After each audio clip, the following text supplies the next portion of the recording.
She was just loading ammo on the carrier until the Admiral noticed the metal she hid. On the flight deck of the aircraft carrier, no one stood out. That was the point. Thousands of sailors moved like clockwork, loading ammunition, guiding aircraft, signaling launches. Every motion practiced, every face replaceable. She was just another pair of hands, another sailor in a cranial helmet, grease-stained gloves, and a heavy vest weighed down with responsibility. No one looked twice, until the Admiral did. As the wind screamed and jet engines roared, his eyes caught something that didn't belong, a faint metallic glint beneath her collar.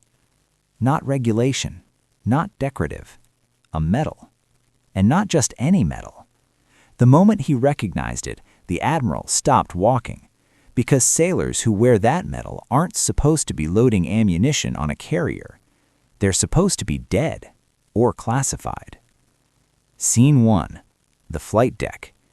The USS Valor cut through the ocean like a floating city of steel. On its flight deck, chaos was order. Jets screamed into the sky. Deck crews ran with purpose. Ammo teams moved fast, fast enough that hesitation could kill. Petty Officer Elena Cross worked the ordnance line without drawing attention. That was how she liked it. She lifted missile canisters with practiced ease, locking them into place, double-checking connections, never wasting motion. Her record was clean, her evaluations average, her presence forgettable, which was intentional. Scene 2. The Admiral arrives. Admiral Thomas Greer stepped onto the deck surrounded by officers and escorts. A career naval aviator, decorated, feared for his memory more than his rank. Greer didn't just inspect ships, he read them.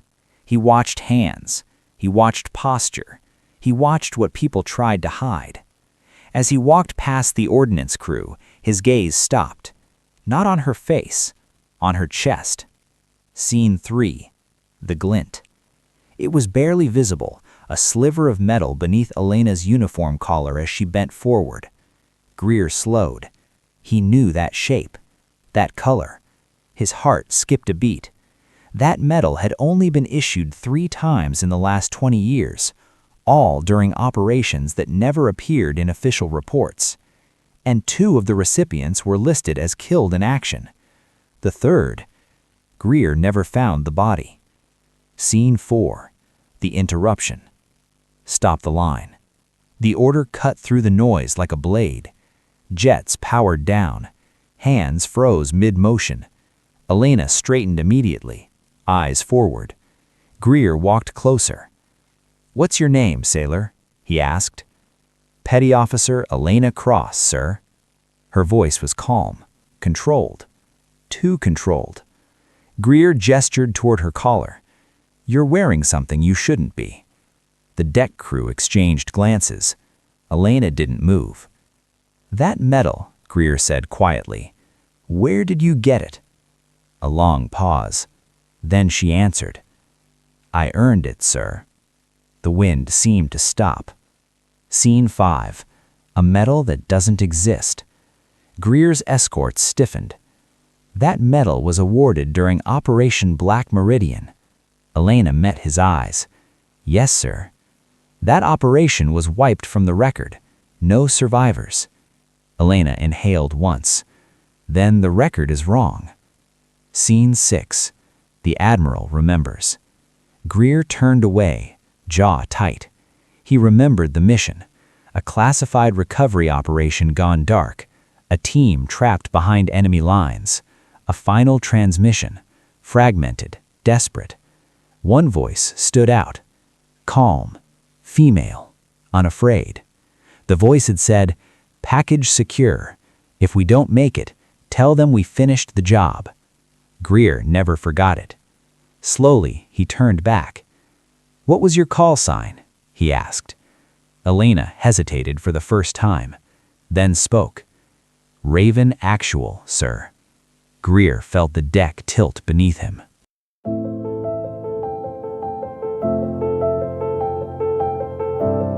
The medal shouldn't exist. The call sign should be dead, and the sailor wearing it should never have returned. Yet Petty Officer Elena Cross stood inside a secured briefing room with an admiral who remembered her voice from a mission that vanished into classified silence. Operation Black Meridian was about to resurface. Scene 1. Behind closed doors. The briefing room sealed with a heavy click. Soundproof, windowless, secure. Admiral Greer removed his cover and placed it carefully on the table. "Start talking," he said, from the beginning. Elena didn't rush. She hadn't told this story in years. "Black Meridian was supposed to be a recovery op," she began. "We were sent in to extract a data core from a downed reconnaissance satellite." Greer nodded. He remembered the briefing. Low risk, high secrecy. Until it wasn't. Scene 2. The team. Raven Actual wasn't alone. There were 6 of them, operators pulled from different branches, assembled under temporary identities. No names, no patches, no future acknowledgement. They trained together for 8 weeks. They trusted each other with their lives. And then, command went silent. Scene 3. The betrayal. Mid-mission, their extraction window vanished. Satellite comms went dark. Air support rerouted. They were left exposed. "Someone pulled the plug," Elena said flatly. "Not the enemy, our own side." Greer's eyes hardened. He had suspected as much. Scene 4. The last stand. They held position for 36 hours under fire. Ammo ran low. Wounds mounted. One by one, the team fell, covering each other, buying time. Elena was the last. She completed the objective, secured the data, then destroyed their own gear to prevent capture. She reported mission success, she said quietly. Then she went dark. Scene 5. The disappearance. Extraction never came. Elena escaped on her own.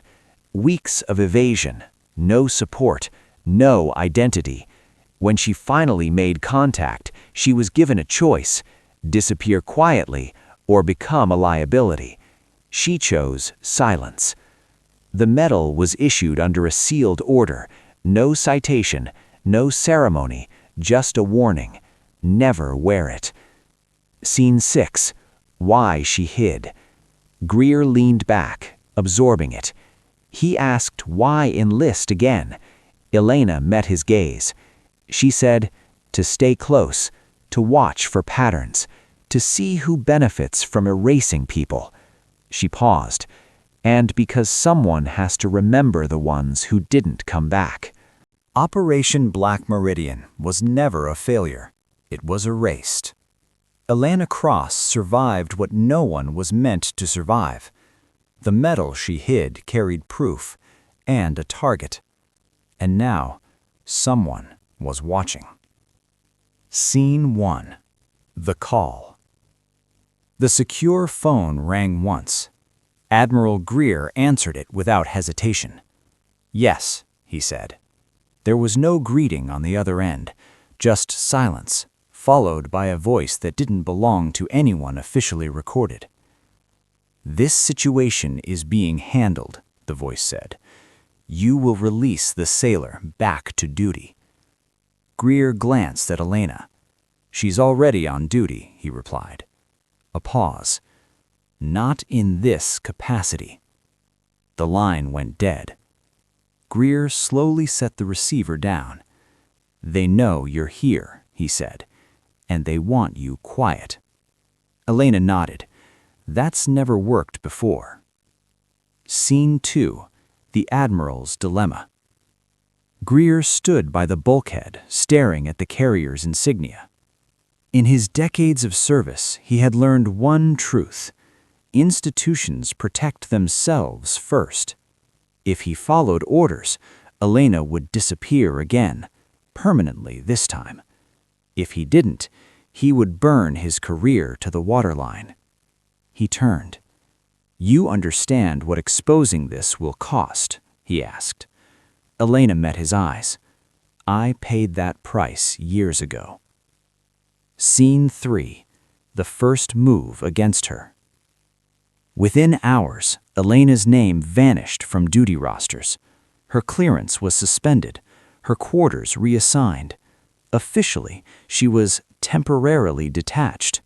Unofficially, she was isolated. Crew members avoided her. Whispers followed. Someone had flagged her. Scene 4. The Admiral acts. Greer didn't wait. He copied everything Elena had given him. Mission fragments, timestamps, audio logs, satellite data. Then he did something almost unheard of. He sent it outside the chain of command, to naval oversight, to a joint intelligence auditor, to a senator known for military accountability. If one door closed, another would open. That was how wars were won. Scene 5. The threat. That night, Elena stood alone on the hangar deck. A shadow moved behind her. "You should have stayed invisible," a voice said. Two men, no insignia, no introduction. "This carrier isn't safe for you," one continued. "Accidents happen at sea." Elena didn't flinch. So does Elena Cross had survived the mission that never existed. Her medal carried proof of courage and betrayal. The Navy had tried to erase her, but she had returned, alive, trained, and ready. Now the final reckoning was underway. Scene 1. The carrier in lockdown. Alarms blared across the USS Valor. Red lights flashed. Deck crews paused mid-motion, unsure of what was real. Greer ordered the ship into emergency protocol. Communications locked, all personnel accounted for. He pulled Elena aside. "They've suspended my authority," he said. "They're trying to contain this before it reaches Washington." Elena nodded. "We'll make it reach Washington," she said calmly. Scene 2. The Board of Oversight. Within hours, classified logs, mission transcripts, and Elena's testimony were sent to the Naval Oversight Committee. Greer and Elena faced an official hearing, rare, high-level, and televised for internal accountability only. Every senior officer, every auditor, every analyst had access to the records for the first time in decades. Elena spoke, her voice unwavering, her words precise. She described Black Meridian, the abandonment of her team, and the deliberate cover-up. Inside the room, senior officers shifted uncomfortably. Some denied knowledge, some blamed protocols, some trembled under the weight of a truth they had tried to suppress. Greer remained stoic, but inside, decades of loyalty and fear collided. This was the first time he had openly defied the institution to honor its fallen. At the end of the hearing, Greer turned to Elena. "Petty Officer Cross," he said, "you earned this." Elena slowly removed her uniform collar, letting the medal gleam in full view. Silence filled the room. Not a murmur, not a blink. The medal was no longer hidden, the mission no longer invisible, the truth no longer buried. Scene 5. The Fallout. The fallout was swift. A senior officer resigned. Orders were revised, procedures updated to prevent future erasures. Elena was offered reinstatement at her full rank with full privileges. Greer was quietly commended for integrity, not publicly, but within naval records. Most importantly, phantom units like Black Meridian were finally recognized